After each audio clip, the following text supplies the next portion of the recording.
We have before us the opportunity to forge for ourselves and for future generations a new world order, a world where the rule of law, not the law of the jungle, governs the conduct of nations. When we are successful, and we will be, we have a real chance at this new world order, an order in which a credible United Nations can use its peacekeeping role to fulfill the promise and vision of the UN's founders.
Certains des frères ici à Heartcry m'ont demandé de faire une courte vidéo sur ma santé, juste pour faire savoir comment est-ce que je vais.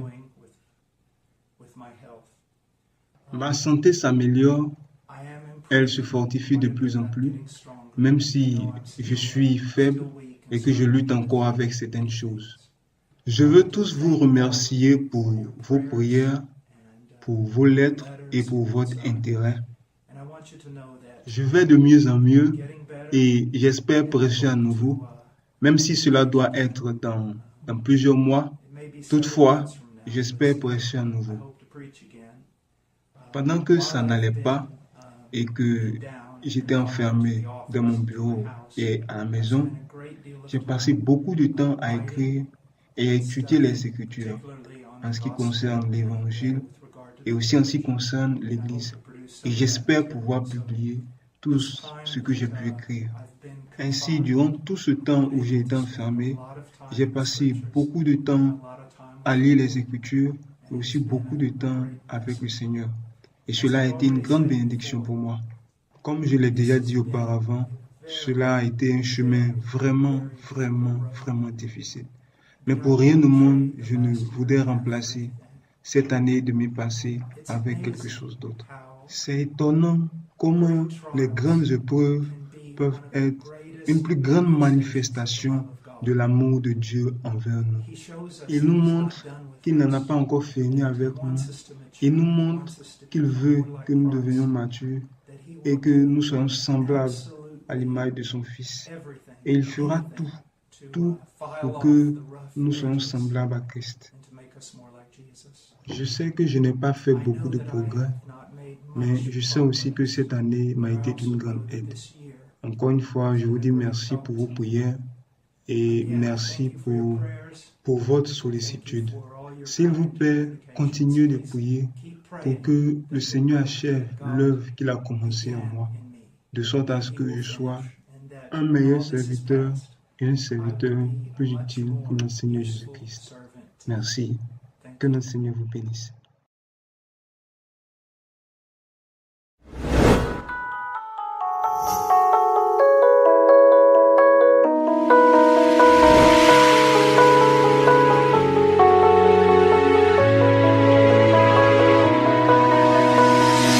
Vous ne mourrez pas quand vous le voulez.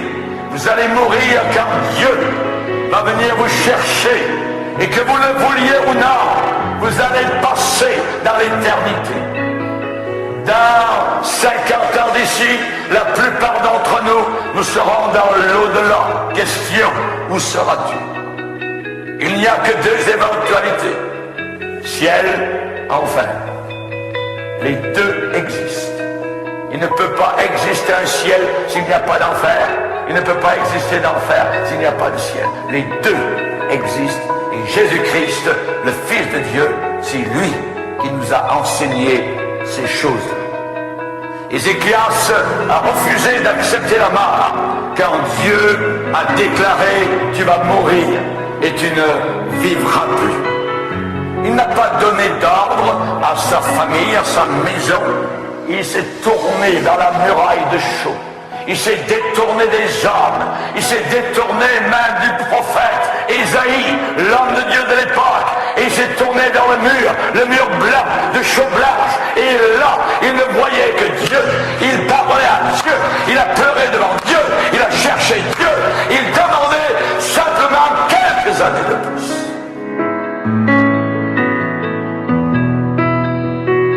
Chers amis,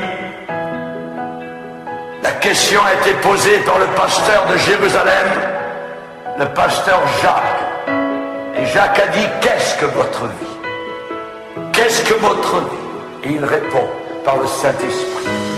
Votre vie est comme une vapeur qui paraît pour un peu de temps et qui ensuite disparaît. Nous paraissons quelques années et ensuite nous disparaissons. Mais nous continuons à vivre. Et nous avons besoin de nous préparer. C'est la raison pour laquelle la Bible dit « Prépare-toi à la rencontre de ton Dieu ».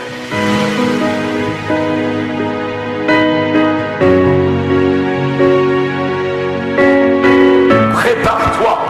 Le battement de ton cœur, boum, boum, boum, un jour va faire boum, boum, boum. Il n'y aura plus de vie. Vous serez passé dans l'au-delà, dans l'éternité. Prépare-toi à la rencontre de ton Dieu.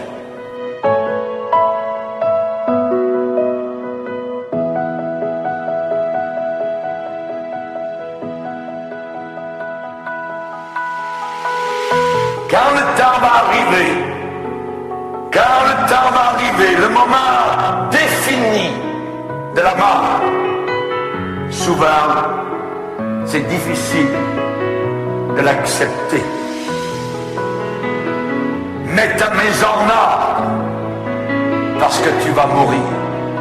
Tu ne vivras plus. Mets ta maison en ordre, ça veut dire mets ta vie en ordre. Dieu veut de l'ordre. Personne qui vit une vie désordonnée ne pourra passer dans les portes de la gloire.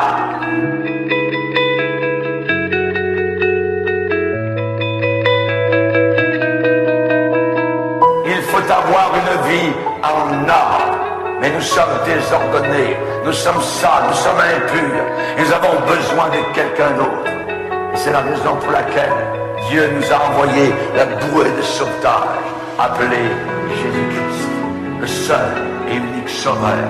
On a besoin d'un sauveur qui nous sauve de nos péchés. Nous avons besoin de ce sauveur. Personne ne peut se présenter devant Dieu avec sa religion personnelle, avec ses bonnes œuvres. Les anges au ciel vont barrer les portes du ciel. Mais Seigneur, j'ai fait ceci, j'ai donné de l'argent à l'église, j'ai été bon, j'ai payé mes impôts. Non, la porte du ciel sera barrée devant vous, parce qu'il vous faut un sauveur avec vous pour entrer là-haut dans la gloire.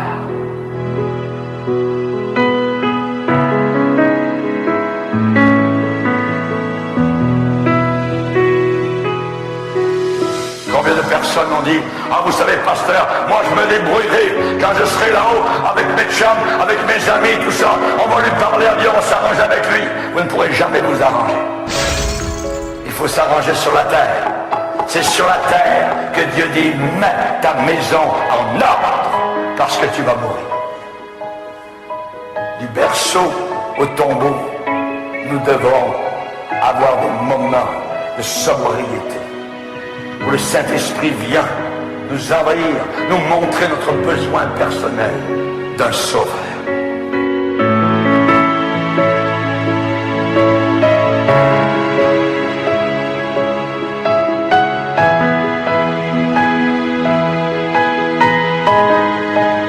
Quand le temps arrive, la mort va frapper.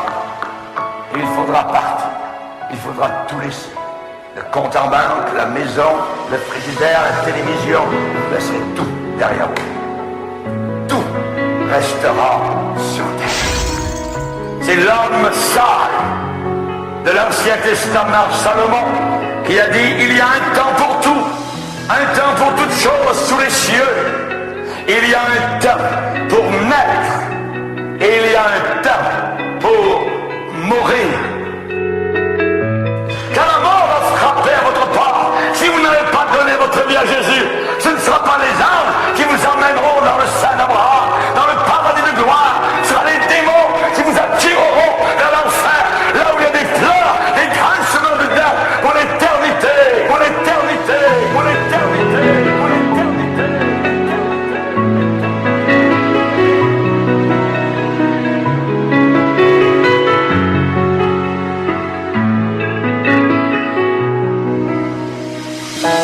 Nous voulons tenir à la vie, mais un jour il faut partir.